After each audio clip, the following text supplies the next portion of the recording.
Баршаңызға қайырлы күн. Бүгін сіздермен елеуді қажет етпейтін, оңай дайындалатын медовик тортының құрамымен бөлісемін. Ең алдымен менің YouTube каналыма тіркеліп, маған лайк басып, комментарий қалдыруды ұмытпаңыздар. Достар, видеода көріп тұрғандарыңыздай тортымыз өте керемет болып шыққан. Яғни бұл торт ешқандай оқтаудың көмегінсіз, яғни қазіргі заманауи торттар сияқты жасалады.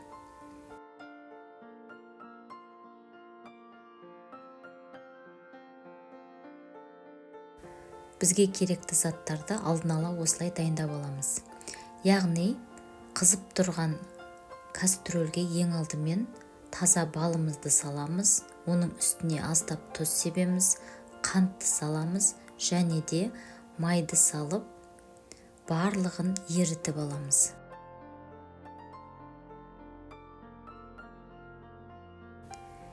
Енді еріген консистенцияның үстіне бір шай қасық ас содасын салып, барлығын жақсылап араластырып аламыз. Ас содасын салған кезде біздің консистенциямыз әппақ болып көпіршіп көтерілу керек. Одан кейін 1 минуттай қайнатамыз, яғни біздің консистенцияның түсі карамель түстес болып өзгереді. Келесі жұмыртқаны осылай ыдысқа салып аламыз да, оның барлығын жақсылап біркелкі болғанға дейін араластырып аламыз.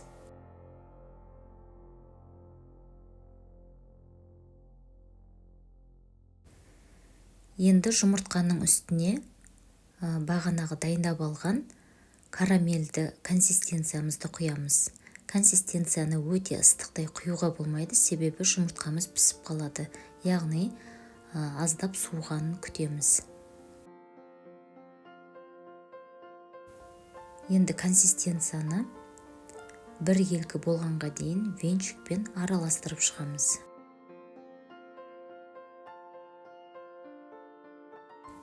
Келесі консистенцияның үстіне алдын ала дайындап алған ұнды аз-аздан ситу арқылы өткізіп саламыз және де венчикпен араластырып отырамыз. Достар, бізде осындай біркелкі консистенция шығу керек, яғни сұйық та, қою да емес.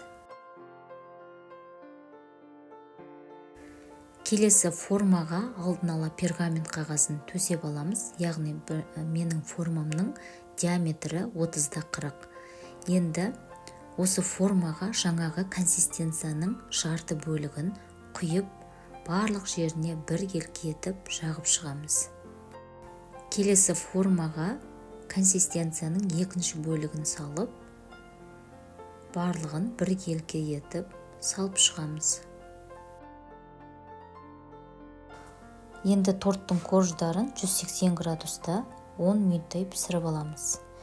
Енді торттың кремін дайындайтын боламыз. Ол үшін бізге тап-таза ыдыс керек. Оның ішіне тоңазытқыштан шыққан суық кілегейді құямыз және де оның үстіне қант пудрасын салып миксерден өткіземіз. Менде планетарлық миксер, қолдың миксермен араластыруға да болады.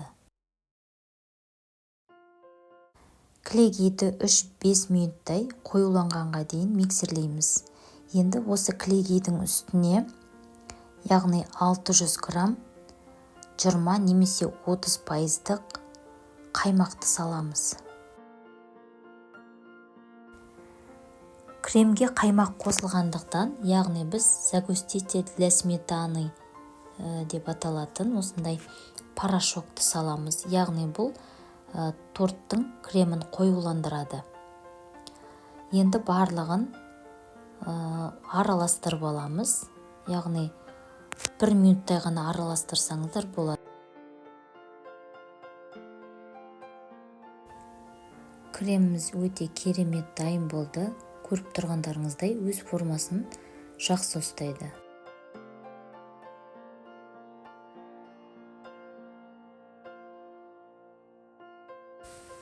Достар, коржымыз дайын болды.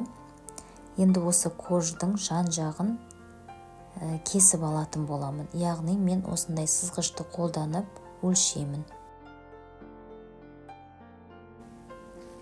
Кесіп алған артық корждардың шеттерін, яғни бір ыдысқа салып отырамыз. Ол бізге соңында керек болады.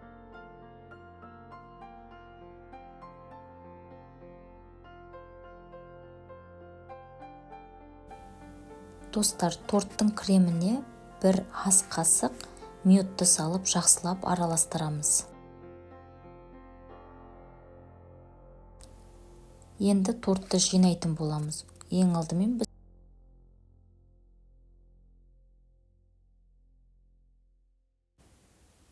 видеода көріп тұрғандарыңыздай тортты осылай жинап шығамыз.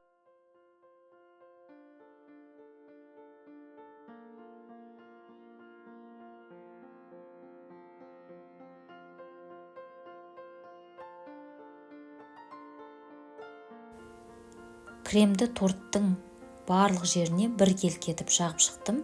Енді бағанағы артық корждарды блендер арқылы өткізіп, торттың бетіне, жан жағына сеуіп шығамыз. Міне достар, біздің тортымыз дайын болды. Енді өздеріңіздің қалауларыңызша, фантазияларыңызға байланысты тортты әрлесеңіздер болады. Мен осылай үстіне шоколадты құйып шықтым.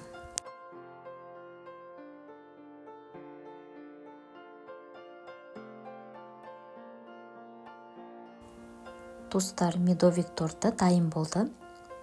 Негізі торт үлпілдеп жұп-жұмсақ болу үшін 5 сағаттай немесе 2-3 сағаттай тоңазытқышта тұру керек. Қазір тортты бірге көретін боламыз.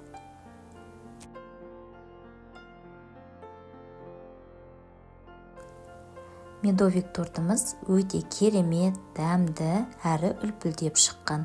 Достар, осы рецептпен дайындап көрулеріңізге болады.